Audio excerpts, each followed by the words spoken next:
Wanita berkulit hitam ini berlari. Tiba-tiba mobil polisi mengejarnya. Setelah keluar dari mobil polisi dengan kasar mendorongnya ke pagar. Lalu menyuruhnya untuk mengangkat tangannya agar mereka memeriksanya. Ternyata dia juga polisi. Alicia marah kemudian menatap polisi. Tetapi polisi itu tidak menyesal setelah melakukan ini. Kemudian mereka segera pergi. Mereka tidak tahu bahwa wanita inilah yang akan mengubah nasib kantor polisi. Di hari pertamanya bekerja ia bersama rekannya kembali untuk membawa seragam polisi. Pria berkulit hitam menatapnya dengan penuh kebencian. Kemudian mereka pergi ke toko serba ada untuk membeli sarapan. Rekannya malah langsung pergi. Pemilik toko sepertinya sudah terbiasa dengan ini. Alicia sedikit malu lalu bertanya kepadanya berapa uang yang dikeluarkan. Dia mengatakan kepada Alicia bahwa dia tidak perlu membayar. Alicia memilih untuk meninggalkan uang di atas meja. Melihatnya meninggalkan uang, pemilik toko sadar dia tidak seperti polisi yang lain. Alicia tidak akan menyangka tindakan kecilnya akan menyelamatkan nyawanya. Tiba-tiba seseorang melaporkan kejahatan di malam hari. Ada orang berkumpul untuk berkelahi. Jadi Alicia dan rekannya datang ke tempat kejadian perkara. Setelah keluar dari mobil Alicia bergegas melerai. Seorang preman mengintainya. Untungnya rekannya menyadari itu dan segera menangkapnya. Lalu menodongkan pistol ke kepalanya. Tapi Alicia melihat rekannya terlalu berlebihan. Sampai rekannya mengeluarkan senjata dari kantong si preman. Alicia baru menyadarinya. Setelah itu dia minta maaf kepada Deacon. Tapi dia mengatakan kata maaf hanya akan merugikan hidupmu. Sekarang dia mendapat panggilan telepon. Kemudian langsung membawa Alicia ke bengkel yang terbengkalai. Ketika hendak turun dari mobil Alicia dihentikan olehnya. Deacon bilang aku harus pergi menemui seseorang. Kamu duduk aja di sini jangan kemana-mana. Menit berikutnya ada orang yang ingin mencuri dari mobil di depannya. Alicia segera turun dari mobil untuk menghentikannya. Saat dia pergi untuk memeriksa, suara tembakan terdengar di belakangnya. Demi keselamatan rekannya, dia bergegas memeriksa bengkel dengan membawa pistol. Ia mendengar seseorang berbicara di lantai atas lalu perlahan pergi ke sana. Dia menemukan dua mayat di tanah. Dua oknum polisi mengatakan sesuatu kepada seorang preman. Kemudian menembaknya. Melihat ini Alicia tidak tahu harus berbuat apa. Saat ini rekan-rekannya pun menyadari kehadirannya. Mereka ingin mencoba menjelaskan. Tetapi karena Alicia melawan dia ditembaki dan terjatuh ke lantai bawah. Rekan lain bertanya mengapa dia menembak. Dia mengatakan kepadanya bahwa kamera dipasang pada bibirnya. Ia menyuruhnya untuk mendapatkan kamera itu kembali. Tapi Alicia tidak terlihat ketika diperiksa. Alicia ternyata berjalan menahan luka. Lalu mengeluarkan radio untuk meminta bantuan. Tapi tak disangka malah Deacon menjawabnya. Dia bilang jika Anda memberikan kamera kepada mereka, mereka akan melepaskan Anda. Tapi siapa yang mau dibohongi seperti itu? Alicia sekarang berusaha melarikan diri. Tetapi karena jalannya lambat ia ditemukan. Dia tidak bisa mengemudi sehingga dia harus lari. Dia pergi ke rumah orang. Ingin meminjam ponsel mereka untuk menelepon polisi. Namun pemilik rumah tidak mengizinkannya. Mereka terus mengejar Alicia. Dia harus terus berlari. Akhirnya dia bersembunyi di bawah tangga. Menunggu sampai mereka pergi lalu bergegas melangkah keluar. Melihat mobil polisi datang dia buru-buru bersembunyi. Setelah melihat orang di dalam mobil adalah polisi lain. Dia meminta pertolongan untuk menyelamatkannya. Polisi segera turun dari mobil dan mengulurkan tangannya. Saat hendak masuk ke mobil, dia mendengar radio bersuara dia ditemukan. Melihat polisi di dalam mobil meletakkan radio juga. Pada saat inilah ia memahami bahwa mereka bersekongkol. Dia kemudian melarikan diri lagi ke toko serba ada. Pemilik toko mendengar gerakan sekarang. Tekan tombol darurat polisi. Berjalan ke pintu dengan tongkat. Tiba-tiba Alicia muncul dan membuatnya terkejut. Pada saat yang sama polisi muncul di depan toko. Alicia bilang tolong jangan katakan aku di sini. Ia kebingungan sekarang.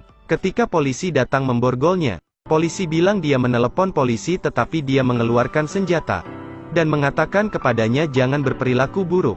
Atau kepalamu akan hancur. Ia meneteskan air mata karena kasihan kepada diri sendiri.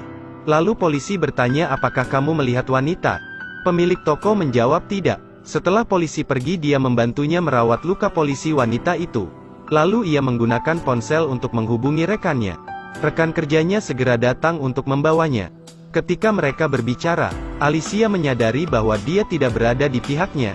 Dengan cepat mengarahkan pistol kepadanya. Sekarang dia mengetahui bahwa orang yang menembak adalah pengedar narkoba. Setiap kali mereka menyita narkoba mereka menyimpan setengahnya. Dan polisi banyak yang terlibat. Ketua sedang menyelidiki kasus ini baru-baru ini. Agar tidak terekspos mereka harus menembak para kurir. Setelah mengetahui semuanya, Alicia memborgolnya ke kemudi. Dan melarikan diri lagi ke toko milik Ted. Aku harap kau bisa menjagaku sampai malam nanti. Akhirnya Ted melembutkan hatinya untuk membiarkannya tetap tinggal. Sekarang bukan hanya polisi yang ingin menemukannya. Bahkan bos kulit hitam mencarinya. Karena yang ditembak adalah keponakan bos. Lalu mereka menuduh Alicia pelakunya. Alicia mengalami hari yang melelahkan kali ini. Dia perlahan-lahan tertidur. Saat dia tidur, putra Ted menemukan bahwa dia adalah polisi wanita yang dicari. Lalu mengarahkan pistol kepadanya. Untung Alicia langsung bangun dan mengancam balik. Ted lalu mengambil senjata putranya. Alicia sadar bahwa tempat ini sudah tidak aman lagi. Dia mengajak Ted pergi bersama karena mereka pasti tidak akan melepaskannya juga. Ketika keduanya baru saja meninggalkan rumah, geng kulit hitam mengetahuinya. Alicia dengan cepat menembak. Setelah membunuh tiba-tiba muncul seseorang di atas pagar. Untungnya Ted dengan cepat mengalahkan pria itu. Kemudian Ted berdiri untuk membantunya. Tapi Ted berjalan keluar sendirian. Akhirnya Ted dibawa pergi. Melihat satu-satunya orang yang dia percaya ditangkap. Alicia hampir putus asa. Dia tidak bisa meninggalkan orang yang menyelamatkannya. Jadi dia memilih merekam bukti dengan harapan orang FBI bisa mengetahuinya. Lalu menyembunyikan rekaman video di suatu tempat. Kemudian ia seorang diri pergi ke markas geng hitam. Mereka mendorongnya untuk bertemu dengan bos. Melihat polisi yang membunuh keponakannya, bos sangat marah. Bos melemparnya ke kamar mandi lalu menodongkan pistol untuk balas dendam. Alicia dengan takut memberitahunya bahwa itu semua konspirasi oknum polisi. Dia punya video untuk membuktikannya. Tetapi harus membiarkan dia bertemu Ted terlebih dahulu. Kemudian dia akan memberitahunya di mana dia menyembunyikan video itu. Melihat Ted masih hidup, dia segera mengatakan lokasi video itu. Dengan cepat Alicia membawa video itu. Tapi membutuhkan waktu untuk membuka video itu. Di sisi lain polisi akan mengepung geng kulit hitam. Dia memutuskan untuk menangkap Alicia dan geng kulit hitam. Akhirnya pria itu telah mengkode video. Mereka melihat semua kebenarannya. Setelah mengetahui semuanya, bos melepaskan keduanya. Tapi sekarang kedua pihak menyerang satu sama lain. Alicia mengambil kesempatan ini untuk merekam video kembali. Bos menyuruhnya pergi dan dia akan melindunginya. Bos tetap membalaskan dendam mengenai keponakannya. Sangat cepat keduanya berkelahi hebat. Tapi pada akhirnya bos ditembak mati. Kali ini Alicia menyelinap ke kamar tua. Melihat ke bawah ada banyak polisi. Dia tahu kalau pergi keluar sangat tidak mungkin. Sekarang Ted menyarankan Alicia memberikan baju polisi kepadanya. Dan Ted akan membawa video ke departemen kepolisian. Lalu Ted melaju ke kantor saat oknum polisi itu lengah. Alicia dengan cepat mendorongnya dari lantai 2. Lalu memukulnya dengan pipa besi. Tepat pada saat itu polisi di lantai atas menodongkan senjata kepadanya. Dia harus bersikap baik dan meletakkan senjatanya. Ketika ditanya di mana rekaman video itu, akhirnya Ted berhasil mengirim video.